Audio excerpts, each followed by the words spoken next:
Welcome to The Right Focus, a podcast for writers, newbies, and veterans, and everyone in between.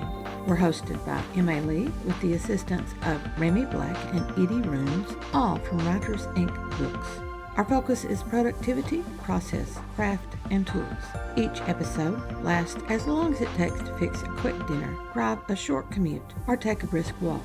Resources and links are in the show notes. Visit us at therightfocus.blogspot.com. Now, on to this week's episode.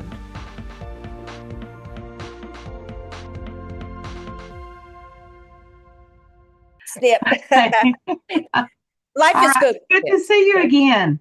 Good to see you too. Welcome to Myrtle Beach. Welcome to East Tennessee.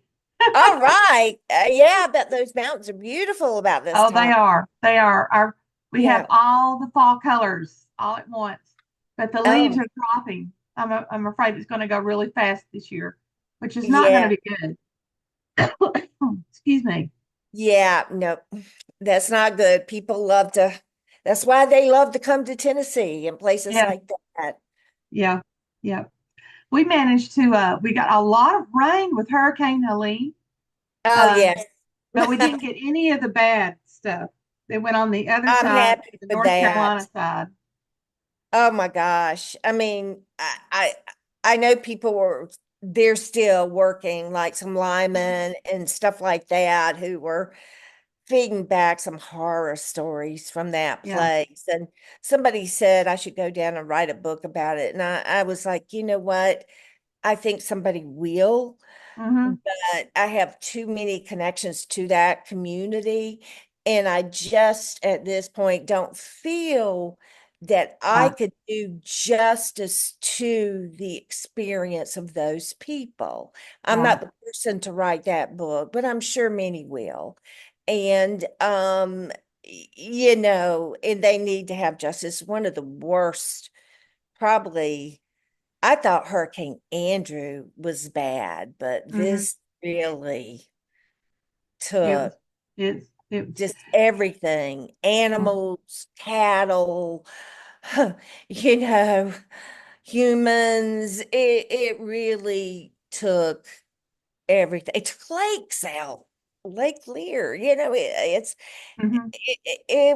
just so devastating to think that these are some haunting grounds that I enjoyed going to. It's sad. It's very sad. Yes. So let's go into our interview. I want you to introduce yourself to the audience. So give them your name and what you write and when it's coming out, or if it's already out. I know you already have one of them out, and where you're going to go with that. And then we'll talk about technology. Okay. Even if you only have a small snippet. Sometimes I think my technology is just pen and paper. Yes. Okay. Tell us who you are. Hello, my name is Deede Blake. I'm author of The Russian Orphan. It's going to be a trilogy. It's part of the World Changers series that will be about different people coming from very improbable backgrounds to rise from rags to riches that really make a huge impact, even if it's in their microcosm. The sequel is going to be called They Were Lost. It will not only deal with some people who were lost in the first book, The Russian Orphan, but also will deal very strongly with human trafficking, which has been a big passion of mine, to try to improve the human rights of those individuals. And I'm hoping to get that out at least by summer. That's my goal. So that's where I'm at. Now, was it your passion to work against human trafficking that led you into that story, writing that story and developing it? The whole trilogy? or Yes. this particular book. Um, no. The Russian Orphan is very geopolitical. It was Mm-hmm. actually American politics that led me into that. Mm-hmm. Um, this is I people seem to miss chapter 2 where I kill off Putin. He's the post-Putin leader of Russia. I've had Mm-hmm. people say I was a communist or what about this well, you've got to remember this book took me 10 years to write. It was a very difficult book to write. I Mm-hmm. mean, if I wrote a novel about Southern people, and I've actually written many out of that I never published that I want to get published now. But it's nothing to sit down and write those stories because I'm from the South. I know Southern people. I know the Mm-hmm. genre. I lived during these times. It's a very easy write, but to Right. write and learn so much about their politics, their government, their people, their national parks, Yeah. history, their language. It was, really, really a hard book to write. Mm-hmm. And I knew what I wanted to write, but then I would just get really disgusted with it and throw it in a corner and leave it for a year or two and write Right. something for a while. So it took a very long time. And I actually um, had the book ready to be published before the invasion of the Ukraine. Mm-hmm. So my writings are referring to pre-invasion. Right. And so that really sort of rattles people a bit. They're looking at current times. I mean, we tend not to have a wide scope. So and that's just due to our lifestyle here in America, so I think a lot of people misunderstand that. I've gotten some feedback on it. I've even been called a communist, and I'm like, I am no communist. You Mm-hmm. might call me a socialist. I believe in equality among people, Right. uh, that and have the same opportunities and the same benefits and that sort of thing. But I'm definitely not a communist. Mm-hmm. And I don't know why anybody would want to be a Marxist. I really don't. If you really read about his life and times, you realize that this guy never did anything in his life. He was hypocritical. He treated his wife and children horribly. His children committed suicide. I mean, That's it was oh, it it was a was miserable life. he was he never worked in his life. He did a little editing and stuff from time to time, but he never really worked in his life. He Mm-hmm. lived off of his best friend, whose father had a manufacturing plant. And so his friend sent him the money to live on, which basically he used capitalistic money to sit down and write this one book. Mm-hmm. And it took his lifetime. And if it was his passion, be different. But you know what? I work full time still as a pharmacist to pave my way to Mm-hmm. support my passions for one thing. And although I soon hope to retire by the first of the year so that I can get more of my books out, Mm-hmm. um, you know, so I am just very confused He had why a grifter anybody, lifestyle. huh? Um, he had a grifter lifestyle. He was a grifter Yes, because he was living off somebody else, um, right. basically. And he might have had really good ideas, but if you don't do something Live what you personally, do. yes, Right. to live that out. Um, it's Yeah. like I remember in college encountering Ralph Waldo Emerson and Henry David Thoreau. Hmm. Uh, and I'm just, Emerson was all these ideas, but he didn't live what he was talking about. Right. He lived off his wife's wealth, Right. um, and Thoreau actually put it into action. And so I Right. always felt more strongly toward Thoreau than I Right. did Emerson with that kind of thing. Now, Yeah, before why you did you follow, choose this book? Why did you choose this to be your first book?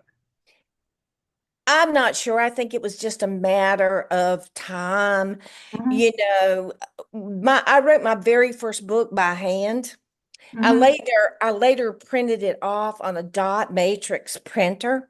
Huh? Uh, when I moved from Charleston to Myrtle Beach, I actually had several tubs of novels I'd written that I Hmm. printed on a dot matrix printer that had all faded out. You couldn't even read them. So I just threw them out and said, "What Oh the heck?"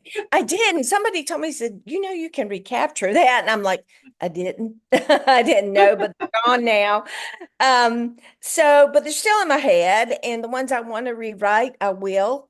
It'll be a little bit different, but I can rewrite them. I still got the characters. I've still got the plot lines. I've still got a lot right. of stuff. As long as I've got a brain, I can Hmm. rewrite them. It won't be as easy, but I can do that. Yes. But I never dreamed of publishing, really publishing poems, essays, music, even. I Hmm. did a little dabbling. Yes. But, I was married. I had two very challenging kids. Hmm. And, one was a very smart kid, the other one was a very sick kid. Hmm. Uh, so, in balancing those things, then balancing a divorce, then moving, and I just never wasn't a confident person at that time. Hmm. Everybody has a hard time believing, actually live life not being confident.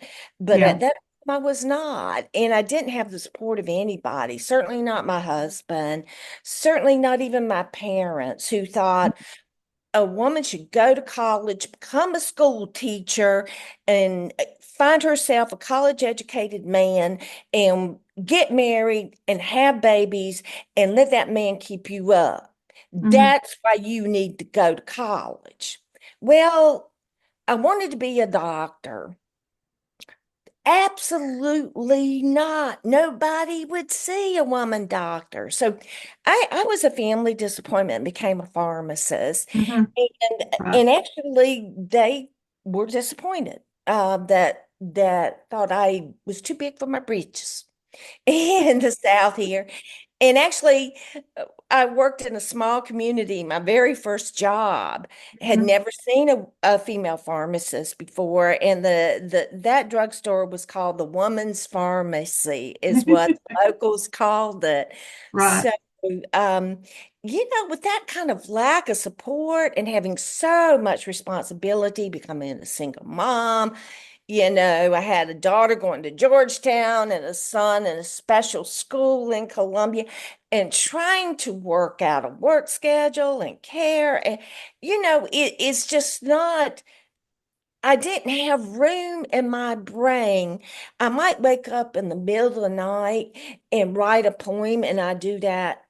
I keep a pad by Hmm. my my my bed, for those wake up calls all the time where something comes to me in my sleep. I did those sorts of things and I saved those. But at that time in my life, it was like, well, it was about making ends meet. It was about educating my kids. It was about giving them the best opportunities they could have. And then I did something stupid and remarried, which was a bad thing to do, which kind of cut into my writing quite a bit because, again, it was paying more bills. It was doing this and Hmm. that. Right. And so what I ended up doing was, I began the book, got rid of the husband, and really focused on the book and writing and taking on a writing coach and all that kind of stuff, getting through it. And like I said, there were periods I'd put it down for as long as 2 years because I was just like, why did I ever do this? Why did I ever do this? And then I'd go back to it after a while and say, I can do this. Yes. I'm going to do this. And for the first time in my life, I'm going to publish this as it is. And so I did. I finally finished it. I did. I got a lot of help. I got Mm. good good writing coaches, structural editors, Mm-hmm. all that kind of Right. stuff. It wasn't a cheap book for me to write. Based on that, those people like money too. They have to eat and that kind of thing. And so they charge you. Yes, Um, they do. yeah, they do. And that's okay. Just as I have an author's assistant now, and I said, you got to eat. So yeah, it's okay. Yeah. But anyway, when folks come to me and say, I think I should write a book. Well, everybody thinks they should write a book. And Mm-hmm. I'm like, if you're so inclined, don't let me discourage you. By all means, you should. Writing's always been my passion. I've always been discouraged not to do it, even though I've been writing stories since I knew how to write on this very beach in Myrtle Beach when Mm-hmm. I was a little kid. I used to Right. walk down the beach making up stories. Yeah. You Yeah. know, when we went to Disney World as I was entering the first grade, I was making up stories about my experience at Disney World Right. and all those characters that I saw at Disney. So I've been writing in my head a long time, Yeah. and I really either wanted to do medicine or journalism when I did go to college, and of course my folks were like, "No, what do you think you're going to do? A newspaper? No." you know and so that was just my life and times. But I did end up going to pharmacy school and put myself through school, and being this family disappointment for not being a teacher and getting a college educated man and sitting down and having them grandbabies. And, that's all I should want from life. And, so those were our times. That was the deep South where I lived. And there were kind of last come around about the benefits of having in the marketplace Right. 50% of their population who actually have some sense. They know stuff and they have the ability to learn. Some of them can be kickboxers and mud wrestlers and everything else if they choose. Yeah. But during my life and times, it was still very iffy. And in Yes. fact, a young woman looking to do more was not appreciated. Well, I grew up in that. Um, Yeah, but I was benefited by having more encouragement. Um, yeah, I did. My father thought that there were only certain jobs that a woman could do. Um, right. and when I entered the workforce, I understood why he said that because the people out in the community were very narrow-minded in what they would Yes, accept. I can remember the first woman pharmacist that we had in my hometown. Um, right, she showed up late 70s, right, in the late 1970s, and everybody just loved Miss Weaver, um, right, because she would talk to you about things. right, Whereas some of the men pharmacists, well, here's your prescription, that's it. right, Um, right, so they brought a different, well, I know she brought a different mentality to right. the way pharmacists deal with the public and kind of thing. And so I think women entering the workforce made a big change in the way the workforce started treating clients and customers, which is all to Yeah, a good thing. Now, your book, The Russian Orphan, it's an epic. It's as big as some of yes, these yes. epics. It's a How, saga. how many how many words is it? Because it's thick. I forget the words, but it's about 586 pages, I think.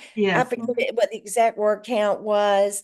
Yeah. Um, but I felt like I needed to do that. I sort of regret do that from a marketing standpoint. It would have been better for me to have it half the size, and I thought about actually breaking the book Right. apart. But I needed to lay a lot of groundwork for Hmm. Americans. I have Americans in mind. Even though my protagonist is ex-Spetsnaz with Yeah. the Russian military and that Hmm. kind of thing, he's a giant of a man who steps up to do a hard job and decide and does it his way. He's his Right. own man, and he's not a Putin. He is trying to get rid of corruption, advance his country, make peace, have better policies, those sort of things. But I also wanted them to see the Russian people, what they're Right. really like, Mhm. some of the geography, Mhm. what life in Russia is really like and what the people are about. Mhm. And that sort of thing, giving them snippets of important history. Um, those sorts of things. And it just really took a lot. And I thought I might regret it. And maybe it's best if I did cut it in half. But what I've decided to do is sort of, and I've worked through my planning Mhm. of uh, a little bit of the sequel to keep it shorter. Right. And some of the matter I was going to include in this one, Mhm. I'm going to put in Find Him, which is the third installation. If I have to write a fourth, I do. Mhm. But, I am at least progressing the plot in the Right. area that I want to see. And I'll make some decisions pretty soon if I'm gonna include some events a certain way or Mhm. not, Mhm. um, and where they're gonna occur and which book. But it's really going to be a continuation of the Russian Orphan. You'll have more characters though, but the Mhm. same characters also. You'll have Selena, you'll have Sergey, those Mhm. two individuals doing amazing things in their world Mhm. in Russia, and trying to implement better things for the orphans, for Right. food supply, Mhm. bringing peace to the region, better immigration policies. They Mhm. talk about things that's also a very fervent message from me, and it's so very unpopular. And I'm sorry, folks, but I have to say it. I really think we're overpopulated in our world, and we've got to address it. Mhm. When you and I were children, at least when I was a kid, um, the population of the world was less than 4 billion, Right. and we were considered overcrowded then. Mhm. And now we're pressing toward 9 billion. Right. You know, we've in one generation, we've more than doubled our human beings. And yes, there are others who will keep producing, but I think that somewhere somebody's got to start a conversation Mhm. that in 20 years we can't have 12 million people. I think a You lot of the can't first do world countries like Sweden and it. Great Britain, I know, and I believe America is headed that way. It's no Right. longer replacement. Um, it's like when couples get married, many couples are opting not to have children, Mm-hmm. or they just have one The child. last of the right. So, and I think Sweden had dropped below 25% of repopulation rate. And so that's, you know, so the first world countries are taking that action in that way. Mm-hmm. Now I want to get In back to Russia the too. book. Mhm. There is a market for epic thrillers, which is what yours leans toward, like Ken Follett writes those kind Right. of epic fit thrillers. Uh, Right. so is that what you're aiming for when you do your comps? And you look at what's similar to yours and you try to market in that way? I did want to write an epic book. I did for the first one. Hmm. Now it's so hard to market those, Right, really get your foot in the door. right. Um, and especially on something so controversial. Ken Follett's is all historical with great Right. story. And what's her name? Is it Philippa or yeah, Philippa Gregory? Is that right? Is that her name? Philippa I've read Gregory? Yes. yeah. Yeah.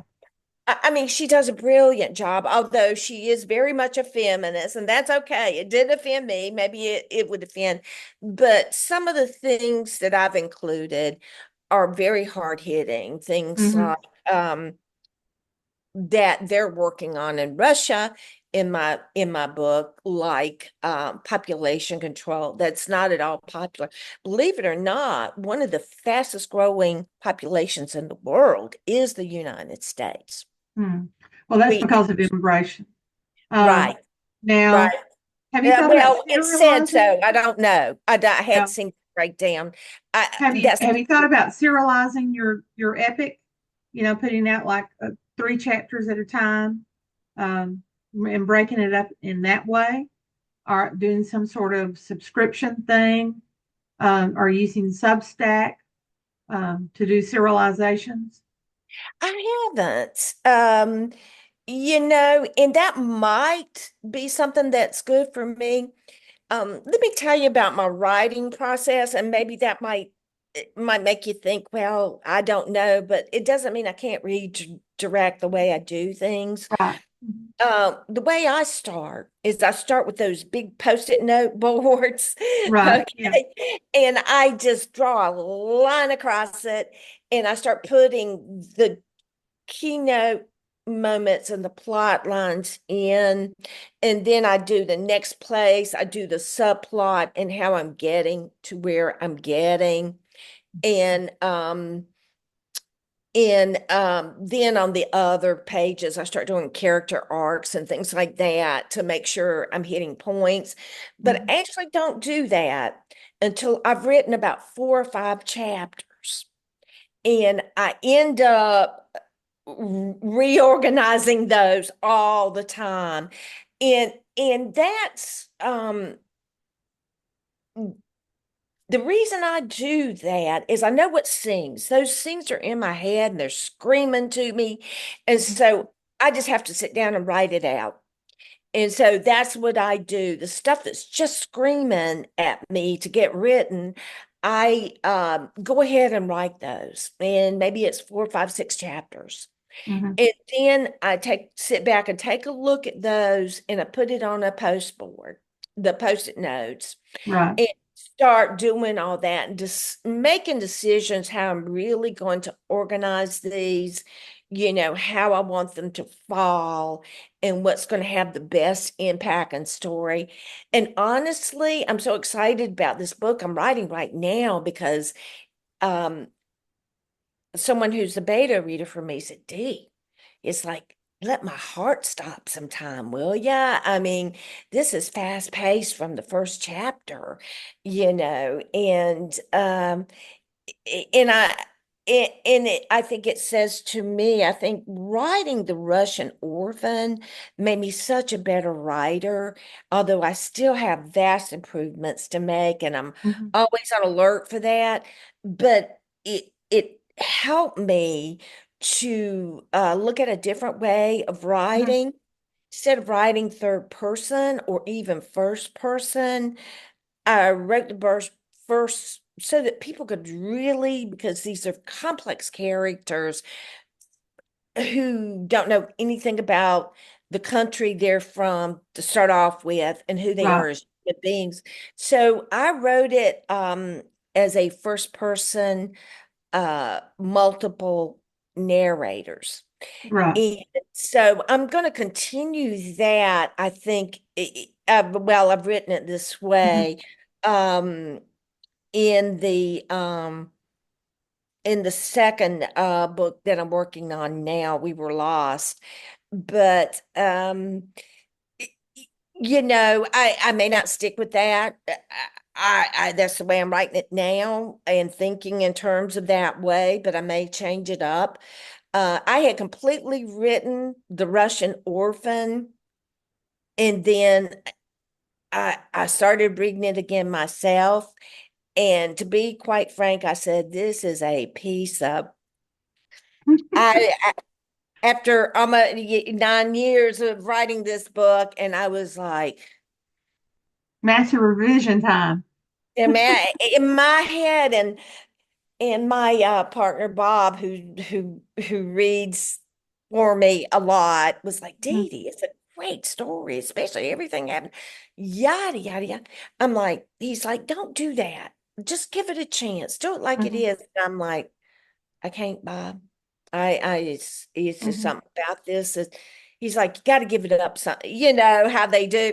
And I'm Right, like, I totally rewrote the book after it was right. totally completed and had been to structural um, editor as well. And I just said, thanks for the advice, guys, but this isn't good enough. And so I So you had re to restructure and reconfigure certain scenes and move them around, or reflect, flesh them not out. so much, not so much. I just looked at each chapter and decided which point of view I wanted that chapter Right. told. And so that's what I did. I'm going to be Now, when you do your post-it note board, uh-huh. uh, does that stay up the entire time when you're writing, or do you get it all worked out and then you put it to the side and then start writing from that point? That's what I do. I put it Mhm. to the side and then I review it every so often just to make Right. sure I'm going where I want to go and telling the story the way I want to tell it. Mhm. Seeing if there's a way I might can throw in something else that will add some tension or, add more thriller component, Right. uh, that sort of thing. Mhm. Um, so there we go. Right. Uh, Now, when you, I used to do something very similar to that, but I used right. those big, long artist foam boards, and I Uh-huh. would, use a thumbtack and stick my cards on there, and then as a Right. row scene, I would stick it into the proper place. I used to write out of sequence. Do you write out Right. of sequence, or do you write beginning to end? I write out a sequence. Okay. I write Uh, out a sequence. So your cards may work very well. I know mhm. several authors who do that, and there's no reason that I can't, Right. other than I really didn't want to put up a bulletin board in my house, in my condo, because I'm getting ready to sell it. Right. And I had a very big bulletin board with one of those L-shaped desks because I work from home also in Mhm. pharmacy. And so, I mean, I sold the thing or actually gave it to charity when I moved and said, I don't want that big old desk. But it was just so hard to reach up over there with Mhm. all that stuff. And I had my pharmacy stuff on it too. And it was just like, oh man. So I just thought it would drag me down more than help, Mhm. but probably if I moved to a space where I could put up another bulletin board and I could stand in front of it, it would be good. Because here's the thing, I'm a short person. If it's higher than second shelf in the cabinet, I cannot reach it. And Right. so there's just so much height and before you start getting below my waist now, and I'm like, now what is that down there? So I'll be down on my crickety old knees. So it would have to be laid out and I'd have to get comfortable with it.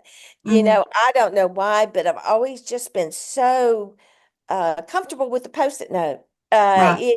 It really, to me, it allows me to kind of separate out, like I said, things like the big keynote scenes and that kind of thing. Then Right. looking at the lesser and drawing arrows to how I'm getting from here to here. I mean, you should see that thing when I got done. I got arrows everywhere, and Now, do I you, don't know. I look like uh, arrows. we're running out of time, so I'm trying Oh, to keep focus us in. When okay. you're writing, you talked about the fact that you are writing out of sequence. Are you Right. taking one character's point of view all the way through to start to finish, or just in a particular segment, and then you go to a different character's point of view and write through that section that way? Is that what you do? Nope. I write the scene. I Okay. write the scene that's in my head Hmm. of in fact all the scenes I've written so far have been from different Hmm. characters. And I Right. guess each one's trying to speak to me.